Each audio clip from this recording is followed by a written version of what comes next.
What is going on, guys? Welcome to round number 1 of the GG9 NCAA tournament. We are kicking this one off with team builder teams. We're only going to be showing you guys team builder teams for gameplay.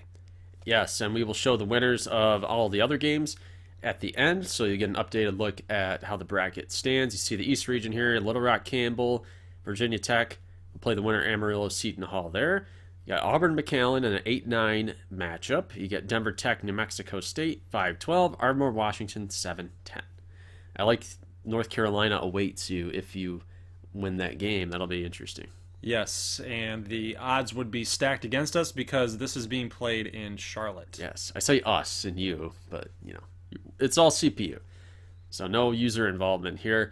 South region sees ACU and Stony Brook. So they are the only team builder team in the South region.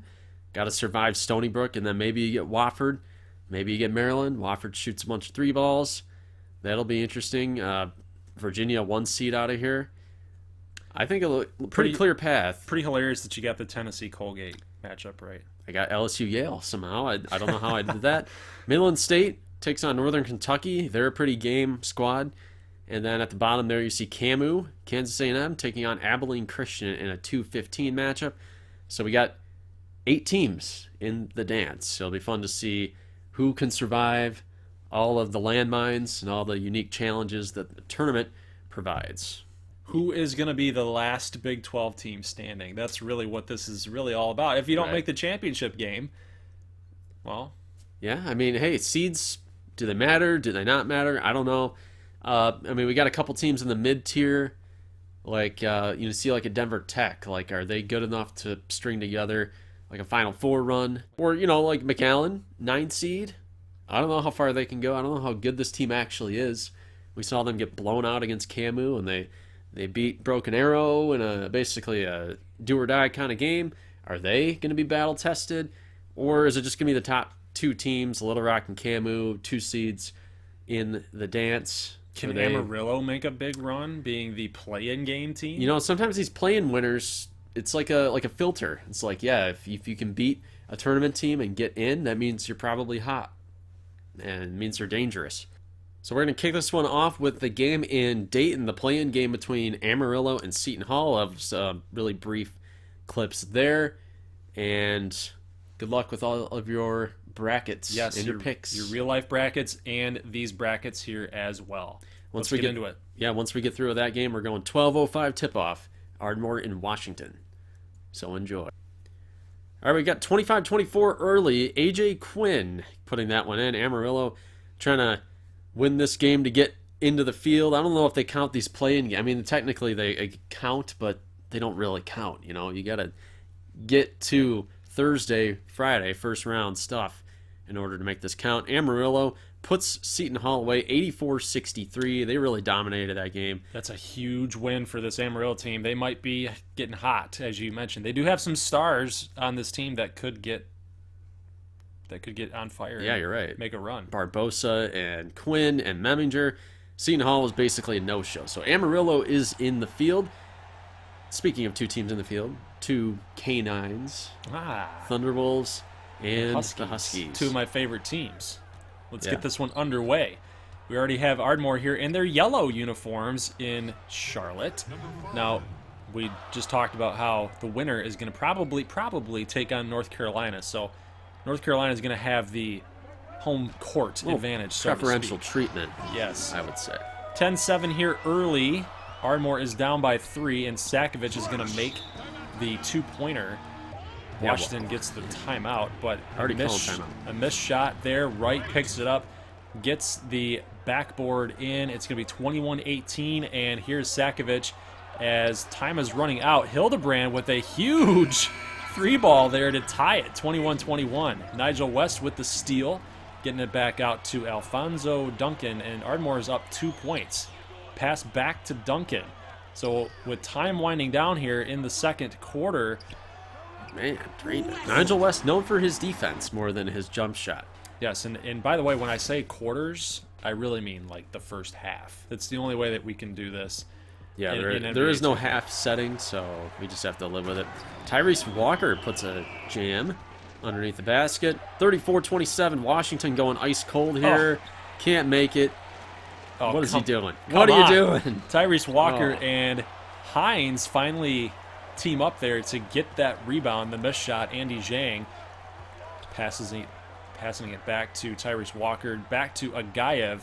And man, he had Tyrese Walker right there. Zhang back to Hines, who's going to get that shot off, but nothing doing. And this is an interesting. So he was in the process of shooting, I guess. And they're going to give him the foul. He did not hit the free throw, but it's pretty cool nonetheless. So we are going to move here later in the game. Dontarius Brooks with a nice jam there. Yeah, baby. 54-43.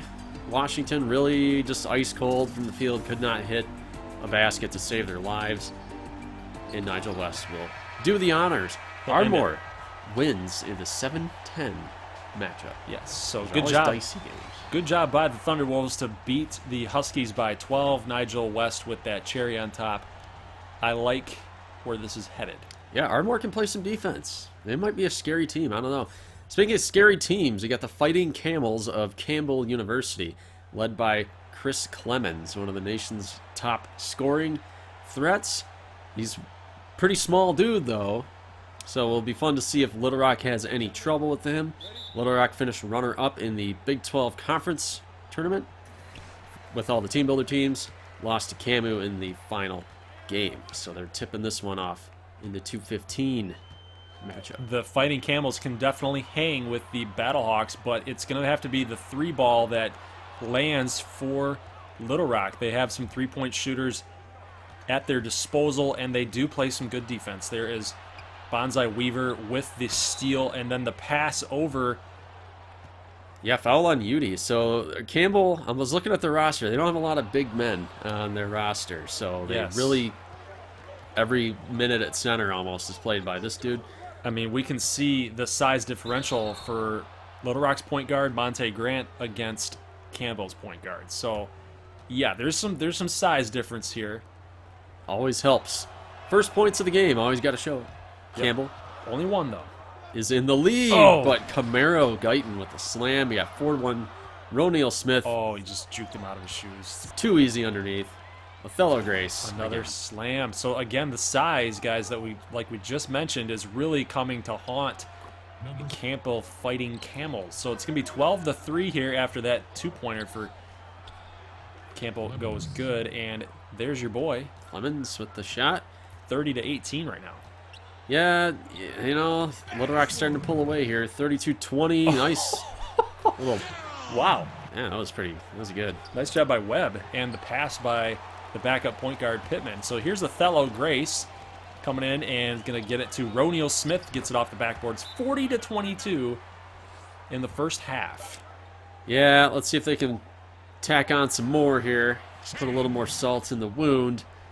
Little Rock pulling away big time here. 78% from the field. That's insane. Because they're getting everything in the paint. Yeah, not a lot of contested shots.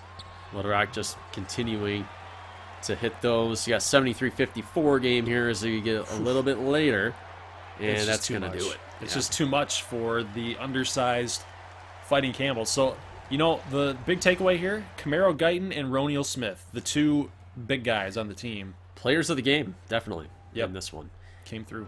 Now we are going to go to this game here. We got Virginia Tech against Amarillo, the Hokies and the Armadillos. Should be a fun game. I mean, Amarillo showing us that they can score, not just a defensive team. It's like it's a pretty hokey matchup, wouldn't you say? No, I wouldn't say that. The Armadillos and the Hokies, just kind of Amarillo Armadillos. They're my baby, okay, guys. Amarillo is my baby, so I gotta be nicer to them. But this Virginia Tech team is pretty dang good shooting the ball. They got some good offense. They got some good offensive players here. And here's Blackshear Jr. with the missed shot going up against Meminger, Amarillo's top player. A.J. Quinn, one of their best players, going up for the shot. Going to get fouled here.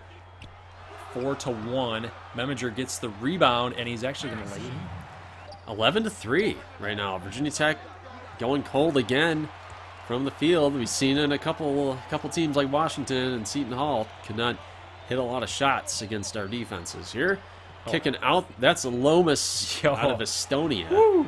Good shot. 14-3. So Virginia Tech needs some answers here. Here's a guy I like.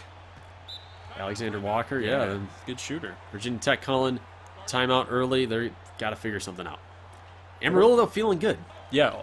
Virginia Tech ends up bringing it back here to a 7-point game. And here's Wilkins. Oh! Ooh. On the offhand. Wow, Treese Roberts fouls him, though.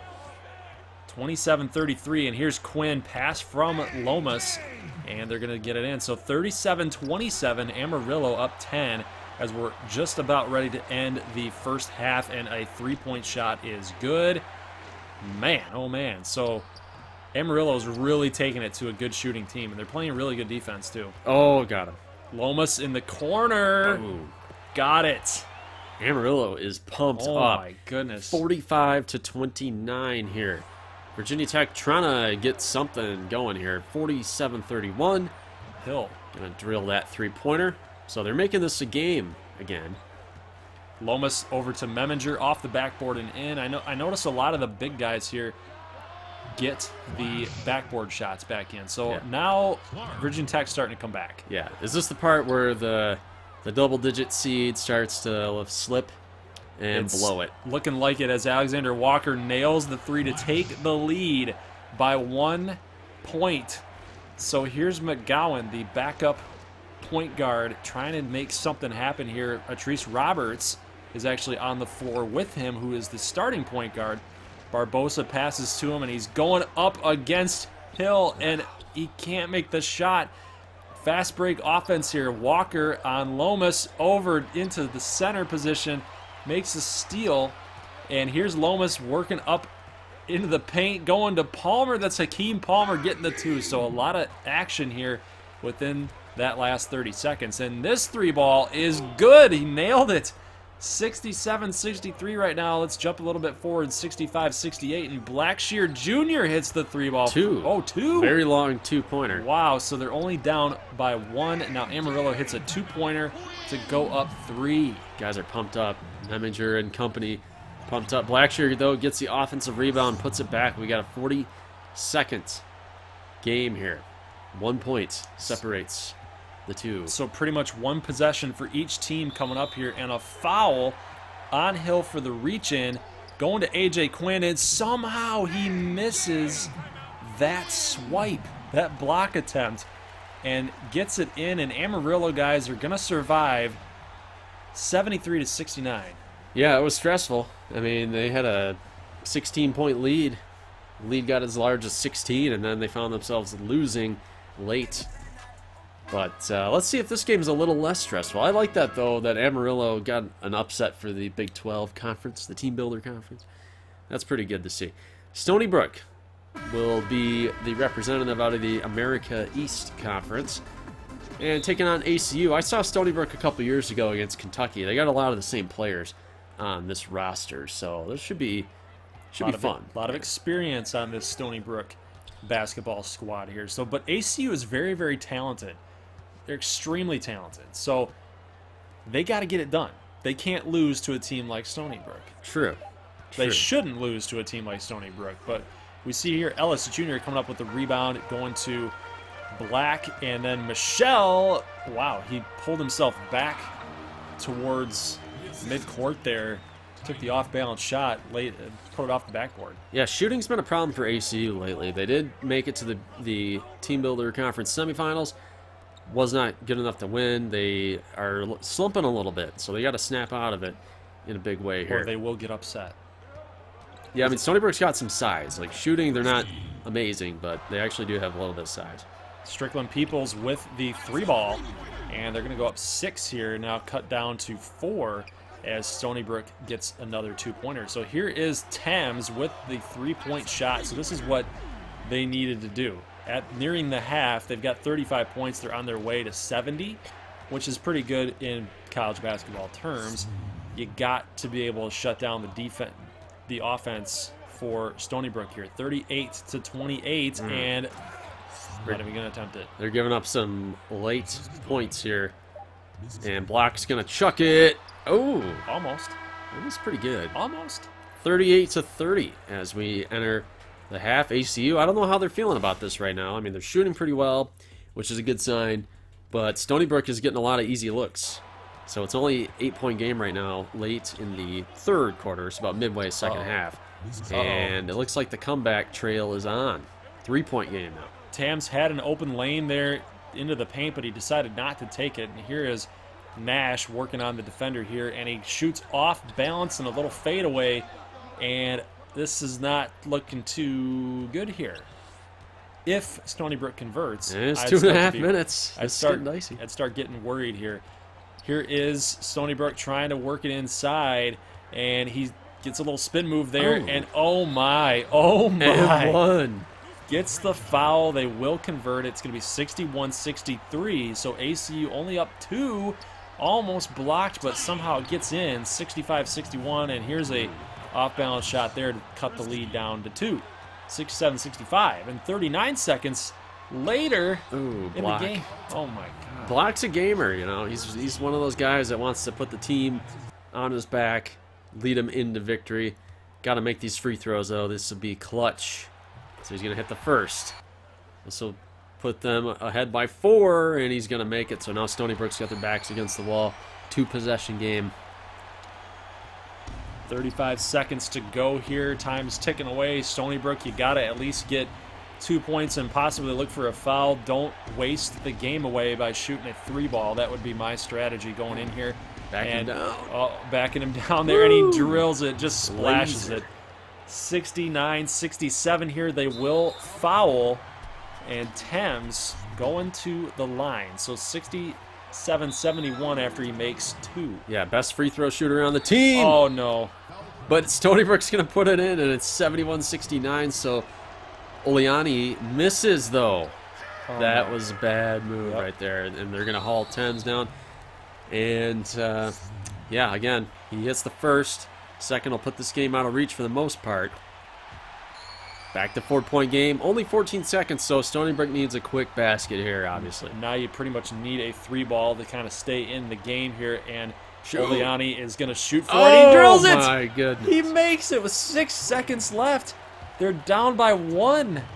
So, of course, they foul, and now Michelle, it's the first. 74-72. He misses the second. 4 seconds. Here's the shot at midcourt. Oh, missed. Back iron. Wow, ACU's going to survive that game against the 14 seed. Wow, you can't do that, man. You can't do that, guys. In round 2, for those of you guys that picked ACU, for round 2, I don't know how they're going to be looking here. Team's looking dicey. A little bit. Northern Kentucky taking on Midland State. This is a team I really like. I've been following them. They have that North Dakota State kind of vibe where they come from D2 and they find success right off the bat. You know, I think they've been here for about 5 years, and it's just a team I follow. I follow Northern Kentucky for some weird reason. There was, I will mention this, there was a single comment talking about Drew McDonald is going to, quote, eat up Midland State. There was a comment there, so we're going to be watching this pretty closely, Drew McDonald being probably their best player. Yeah. Now, I'm not picking Northern Kentucky in real life, so hopefully they don't make me look stupid if they get blown out. Yes. I'm not taking them in my bracket either. But here is a 3-point shot good for Midland State, and back at it yet again to match that 3-point shot is Northern Kentucky. And here's DeFalco with the shot, and then Hood coming in with the jam to tie it 5-5. They're playing in Albuquerque. It's a short drive for Midland State fans, so the faithful are out in full force here. Team's getting pumped up, got some good energy right now. Allenby misses from 3, but Hood again. Man. Rebounds, beats McDonald for the rebound. Dude, this Hood guy, man, he's balling out right now. 26-34 going into the next half. Walton going to make that one. You see Drew McDonald there with 9 points. So he's having himself a game here, but Midland only up 1 now. So Northern Kentucky's on the comeback trail here. Going inside to Sejon Cannon with a miss. And it's going down court. Here's Wessler passing to Sharp, and Sharp going up against the double team, and then Walton gets in for 2. Now they go up by 1, 39-38. Another miss. Robinson gets it over to Wessler. Wessler back over to Walton, and he gets in with a jam. It's going to be 47-40 now as we jump a little bit forward. That's brutal. In the third. Scrivener. The second half. Scrivener makes the three, the Aussie. Good stuff there. 51-43, Lorenzo Lockley. Got to get him involved somehow. He's been quiet. But Tommy Bergagna. He's been quiet. Makes a dunk there. And 51-45. Okay. Okay. Please don't let this happen. Here's Vogt, and he picks up his own missed shot.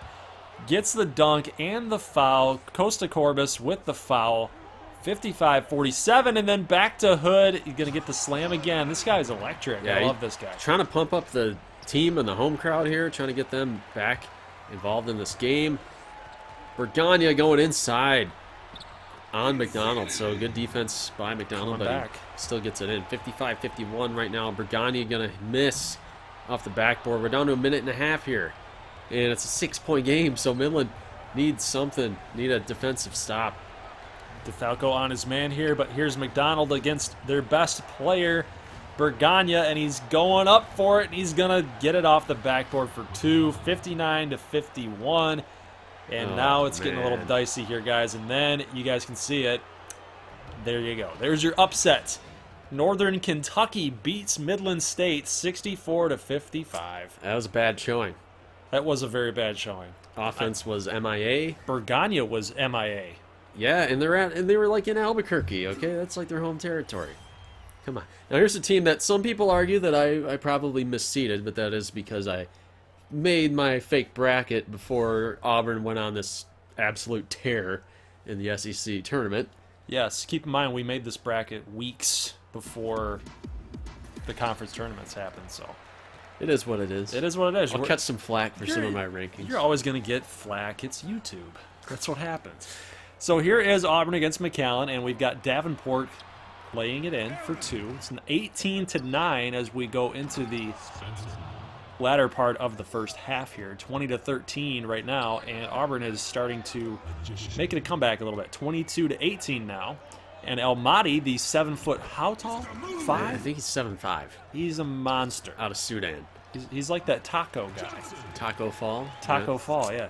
26-23 here. McAllen is up, and this shot, I thought it was going to go in, but El Mahdi, using his big frame, is going to get the rebound and in. Now it's 33-25 at the half. Try out rebounding El Mahdi. You can't. It's going to be hard. You can't do it. 39-31, and this three-point shot is good.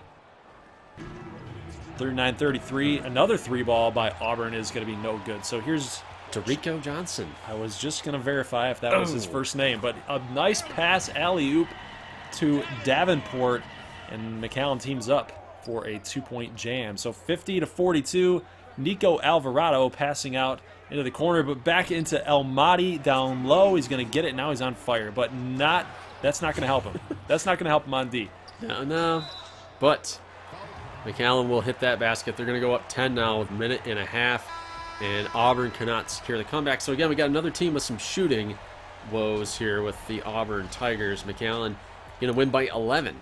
And they only scored 57, so it was not a very high-scoring matchup. But McAllen pumped up because they're on track to face Gonzaga next round. That'll be a fun game. Yeah, McAllen is a pretty good team. Auburn's a pretty good team as well, so it could have gone either way. It just so happened that the better defensive team won. And I got to admit, it's probably due to El Mahdi being as big as he is. Yeah, very well could be. Now, we have the other ACU team, Abilene Christian, against Camu here in the 2:15 game. So not much expected out of Abilene Christian, but they're going to hit that shot. They came to I believe play. That's Haywood. They came to play. 23-19 right now. Abilene Christian is up, and now with that too, it's 25-21. But here's a pass stolen by Reagan, going to Valente. Oh, what a pass! What a setup right there to hit the three ball. 27-24. Karnick with the three, going to tie the game. I love his release. Nobody guards him, so he just stands back there and he's wide open. Doesn't even have to leave his feet. No, he just flicks it. Pretty much. He's so big that he can just flick it. Franklin, this guy's a pretty good player for Abilene Christian. Let's see if he can nail that shot, and he does.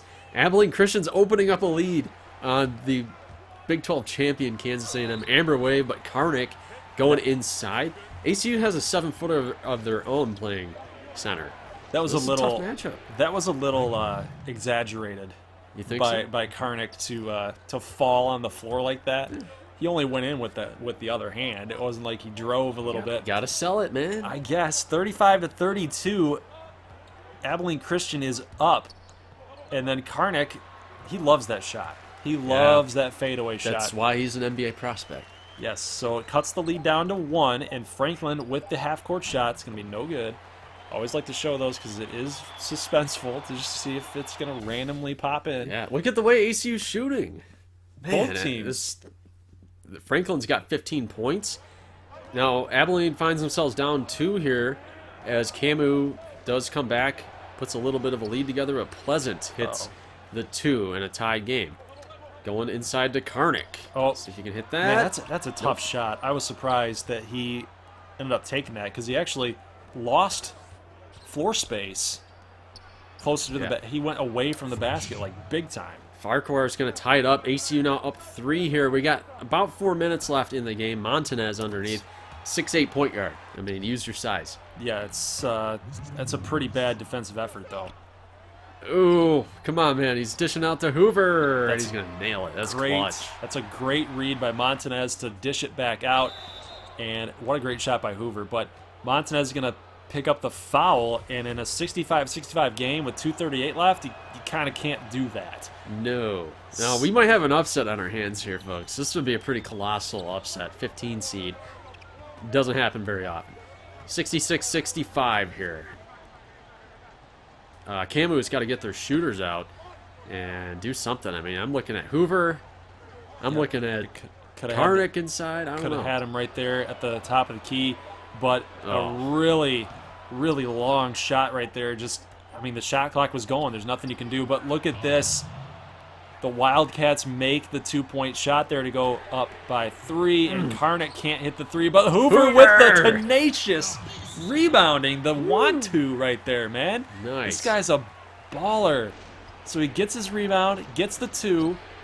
Camu only down by 1, and good defense, but ACU gets the 2. They're going to lose, aren't they? They're going to freaking lose. 56 seconds left. Karnik hits the 2 ball. They absolutely needed that. And as the shot clock is expiring, Yardley with the block. 1 point game. Has 1 possession. ACU will likely get the ball with 1 shot left, and another big shot by Karnik. Gonna put Camu up top by 1. ACU with 1 more shot. That's all they're gonna get. They're playing for the last shot, it looks like. I mean, why not? You're the 15 seed. You're Cinderella. Coming down to this. 3 seconds. Shoot it! No good. No good. Great defense. Camu wins. They advance to the second round, but it wasn't easy. Not as easy as a lot of people thought. No, not by any means. The Southland Conference winners were a game opponent here against the Amber Wave. Now let's see. I don't know. This is another double-digit seed. So excited here to see New Mexico State. This is a good team. Yeah, big man, Ivan Aurora Koashea. That's pretty good. I don't even want to try it, honestly. I'm not trying it. I had to look up YouTube highlights before we did this. Yeah, and there he is. There he is, Aurora Koashea with the 2-pointer. And, you know, guys, in the real-life brackets, you got to watch out for New Mexico State. We'll see. We will see. Now, Denver Tech going to hit that one. They got a 4-point lead. Pablo Lee underneath. So Denver Tech, they got some bigs. They got some good bigs like Mora, and they're using their size right now to beat up on the boards against the Aggies. So they're opening up a double-digit lead. There's your boy. Aurora Koashea with the 2-pointer. Nice. But look at the stats here. 57%. They're taking it to them. Oh, yeah, but they're coming back because this team actually can shoot. They got a pretty good offense. And it's still going underneath, and McCants going to put it back in. So Denver Tech is losing it here. Uh-oh. Nice, really nice floater. Going to go in off the backboard. And what a play right there. I believe that was Flanders, Reggie Flanders. Pinnock, I think. It was Kofi. They look so familiar, but it was a really good drive nonetheless to basically bounce from left to right to get that open space. But guys, 54-47. So Denver Tech is down by 7. And then with that 2-pointer there by Mora, they're actually going to be down now by 5. Going inside, okay. And then Mora right here with the fake on Aurora Corachea, and he's going to get it in for 2. I would think about fouling, but they're just playing it out, trying to get a turnover. I don't know why you would, and I mean, if he's going to hit that shot, I guess he earned it. But here's 56-51, and a really great shot there by Flauhaus. Going to get the 3. They're going to be down by 2 now, 56-54. The inbound from Aurora Corachea. Here's Harris, and they foul him there. Lost a second. Yes, but Harris is going to hit the shot and only down by 4. Oh, he made it, but it was kind of pointless. Didn't matter. So, wow. New Mexico State is going to upset Denver Tech. In Denver. And they had home court advantage. I mean, come on. What's going on with these teams? They got home court advantage and they can't get it done. I'm not sure. But, yeah, Denver Tech, that's tough. That's a tough loss for the middle seeds. 2 upsets that we suffer. The thing I like, though, is, maybe you overlook your opponent, but the teams that were, theoretically evenly matched or underdogs came out on top against their quote-unquote peers. So that's a good sign, at least. Yeah, I mean, I have nothing to add to that. That was good analysis. I got nothing to add. I mean, like Amarillo, Virginia Tech, and then Auburn, McAllen, like they beat their quote-unquote peers, Correct. And now, as we go into round number 2, taking a look at the matchups here, Duke and Buffalo, that is not a peer matchup. Yeah, and I don't mean that pejoratively, okay. But Marquette and Houston. That's a good matchup there. Michigan State will play Amarillo, and then Kansas State plays Little Rock. So obviously Michigan State being the favorite in this one. Yes, we have a convoluted system of determining the winners. We're not playing all of these games, but it's kind of based on seed probability, and I won't bore you to death. But anyway, it doesn't matter. It doesn't really matter. So, yeah, looking at here, I like Michigan State Amarillo. Amarillo's playing some good basketball right now. They're really hot right now. They're scoring a ton of points. I mean, they're utilizing everybody's skills appropriately. They got AJ Quinn down low. They got Lomas. They're freeing him up, getting him some open three-point shots. They're allowing Atrice Roberts to distribute and be that type of player. So, yeah, they're playing really well. They're playing really well. They beat Shreveport. They really pushed Kansas A&M. They dominated Seton Hall, and then they beat a good Virginia Tech team. They're on a roll, man. They're on a roll, but they're playing Michigan State. It's going to be a tough draw. And then Kansas State couldn't stop. Kansas State's a talented team, plays good team basketball, good defense. I don't see Duke losing. I think Duke's going to take that one. I don't. Not to Buffalo, at least. But do you think we can get a Little Rock Amarillo Sweet 16? That would be hilarious, but not likely. I don't think it's going to happen. That would be my pick. I don't know what you guys think. You guys are free now in the comment section. There's a pinned comment for your round 2 forms to be able to pick those. Also, there's a sheet that you guys can take a look at your standings as well. So I already added those up too. So the big thing is it's how do you guys think that this is all going to play out? You guys have now seen a lot of our Big 12 teams play and in action, and at least the teams that won. How do you think they're going to play against these bigger, more prime-time schools going forward? Especially the Michigan State game. So now when we look at this next matchup here, Gonzaga against McAllen, I don't know. McAllen's game, it seems like a classic 1-9 kind of matchup. McAllen kind of testing them, kind of hanging in the game. I could see McAllen pushing Gonzaga. I don't know if they can win. And then Michigan State, New Mexico State, a little disappointing. I wanted to see Denver kick Michigan's butt again, because if you guys watch our football series, look for that game in the thumbnails. I mean, it was a pretty hilarious scene. They just kept wanting to run the ball. I won't spoil it, but yeah, it was pretty bad. It was very, very bad. Yale will knock off LSU, so we'll see if they can do that in real life. I hope so. They're my upset pick. Murray State will upset Nevada as well, so we have a second-round matchup between Yale and Murray State. So let me know if you guys had that happening. Ja Moran against the Smart Boys. Let's see if let's see how far Morant can take him. Ardmore takes on North Carolina, and as you alluded to at the beginning of this video, the game is in Charlotte. Yeah, I don't like our chances, and I would probably, if I were you guys, just to advise you to pick North Carolina. It's probably that's how it's going to play out. But you never know. It is March Madness. You never know what's going to happen. You never truly know. Now, we head to the South region, and as we talked about, only one team builder squad in here. We got Virginia taking on Mississippi State, Florida State, Purdue, ACU plays Maryland, and Cincinnati plays Tennessee. Which actually could be a second-round matchup. Very well could. Coming into the next weekend. I don't know how I did this. I'm the next Joe Lunardi. What do you know? That's actually pretty funny that you mentioned that. I was looking him up the other day. Yeah, now, I don't know. How do you see this shaking out? ACU Maryland, that's going to be a hard game. Yeah, Maryland with Bruno Fernando.